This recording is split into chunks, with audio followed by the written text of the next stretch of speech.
உயிர்த்தெழுந்த இயேசு கிறிஸ்துவின் வல்லமை ஊழியங்கள் வழங்கும் வசனப் பெட்டகம். இயேசுவே கர்த்தர். இயேசுவையே தேவன் ஆண்டவரும் கிறிஸ்துவுமாக்கினார். இயேசுவே ராஜாதி ராஜா, கர்த்தாதி கர்த்தா. கிறிஸ்துவே மரித்தோர் மேலும் ஜீவனுள்ளோர் மேலும் ஆண்டவர். கிறிஸ்துவே போதகரும் ஆண்டவருமாயிருக்கிறார். வசனப் பெட்டகத்தின் இன்றைய தின கருப்பொருள் சந்தோஷம். மனமகிழ்ச்சி நல்ல ஔஷதம், முறிந்த ஆவியோ எலும்புகளை உலரப் பண்ணும். சந்தோஷத்தை குறித்தான வேத வசனங்களை பார்க்கலாம். 1 தெசலோனிக்கேயர் 5:16-17-18 வாசிக்கிறோம்.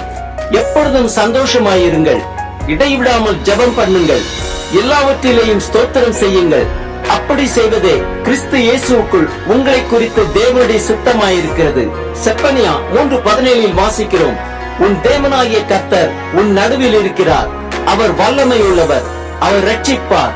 அவர் உன் பேரில் சந்தோஷமாய் மகிழ்ந்து தம்முடைய அன்பின் நிமித்தம் அமர்ந்திருப்பார். அவர் உன் பேரில் கம்பீரமாய் களி கூறுவார். ரோமர் 12:12 வாசிக்கிறோம். நம்பிக்கையிலே சந்தோஷமாயிருங்கள், உபத்திரவத்திலே பொறுமையாயிருங்கள், ஜெபத்திலே உறுதியாய் தரித்திருங்கள். பிலிப்பியர் 4:4 வாசிக்கிறோம். கர்த்தருக்குள் எப்பொழுதும் சந்தோஷமாயிருங்கள், சந்தோஷமாயிருங்கள் என்று மறுபடியும் சொல்லுகிறேன். சங்கீதம் 94:19 வாசிக்கிறோம். என் உள்ளத்தில் விசாரங்கள் பெருகுகையில் உம்முடைய ஆறுதல்கள் என் ஆத்துமாவை தேற்றுகிறது. சங்கீதம் 118:24 வாசிக்கிறோம். இது கர்த்தர் உண்டு பண்ணின நாள், இதிலே களி கூர்ந்து மகிழ கடவோம். ஆபகுக் 3:17-18 வாசிக்கிறோம். அத்திமரம் தொழிவிடாமற் போனாலும், திராட்சை செடிகளில் பழம் உண்டாகாமற் போனாலும், ஒலிவ மரத்தின் பலன் அற்று போனாலும், வயல்கள் தானியத்தை விளைவியாமற் போனாலும், கிடையில் ஆட்டு மந்தைகள் முதலற்று போனாலும், தொழுவத்திலே மாடு இல்லாமற் போனாலும், நான் கர்த்தருக்குள் மகிழ்ச்சியாயிருப்பேன், என் இரட்சிப்பின் தேவனுக்குள் களி கூறுவேன். சங்கீதம் 16:11 வாசிக்கிறோம். ஜீவ மார்க்கத்தை எனக்கு தெரியப்படுத்துவீர், உம்முடைய சமூகத்தில் பரிபூர்ண ஆனந்தமும் உம்முடைய வலது பாரிசத்தில் நித்திய பேரின்பமும் உண்டு. 1 பேதுரு 1:8-9 வாசிக்கிறோம். அவரை நீங்கள் காணாமல் இருந்தும் அவரிடத்தில் அன்பு கூறுகிறீர்கள்.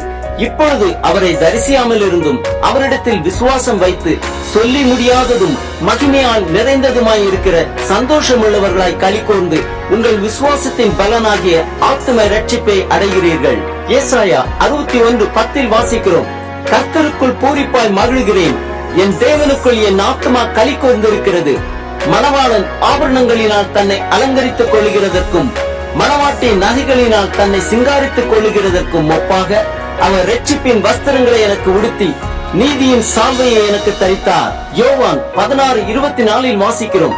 இதுவரைக்கும் நீங்கள் என் நாமத்தினாலே ஒன்றும் கேட்கவில்லை, கேளுங்கள், அப்பொழுது உங்கள் சந்தோஷம் நிறைவாயிருக்கும்படி பெற்றுக் கொள்வீர்கள். 2 கொரிந்தியர் 12:10 வாசிக்கிறோம். அந்தப்படியே நான் பலவீனமாய் இருக்கும் போதே பலமுள்ளவனாய் இருக்கிறேன்.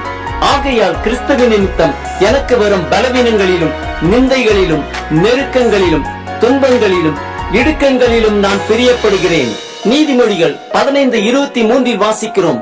மனுஷனுக்கு தன் வாய்மொழியினால் மகிழ்ச்சி உண்டாகும், ஏற்ற காலத்தில் சொன்ன வார்த்தை எவ்வளவு நல்லது. 2 கொரிந்தியர் 9:7 வாசிக்கிறோம். அவன் விசனமாயும் அல்ல கட்டாயமாயும் அல்ல, தன் மனதில் நியமித்தபடியே கொடுக்க கடவன். உற்சாகமாய் கொடுக்கிறவனிடத்தில் தேவன் பிரியமாயிருக்கிறார். சங்கீதம் 32:7 வாசிக்கிறோம். நீர் எனக்கு மறைவிடமாயிருக்கிறீர், என்னை நீர் இக்கட்டுக்கு விலக்கி காத்து இரட்சணிய பாடல்கள் என்னை சூழ்ந்து கொள்ளும்படி செய்வீர். கலாத்தியர் 5:22-23 வாசிக்கிறோம். ஆவியின் கனியோ அன்பு, சந்தோஷம், சமாதானம், நீடிய பொறுமை, தயவு, நற்குணம், விசுவாசம், சாந்தம், இச்சையடக்கம். இப்படிப்பட்டவர்களுக்கு விரோதமான பிரமாணம் ஒன்றுமில்லை. ஆம், மனமகிழ்ச்சி நல்ல ஔஷதம். நம்பிக்கையிலே சந்தோஷமாயிருப்போம், உபத்திரவத்திலே பொறுமையாயிருப்போம், ஜெபத்திலே உறுதியாய் தரித்திருப்போம். இது கர்த்தர் உண்டு பண்ணின நாள், இதிலே களி கூர்ந்து மகிழ கடவோம்.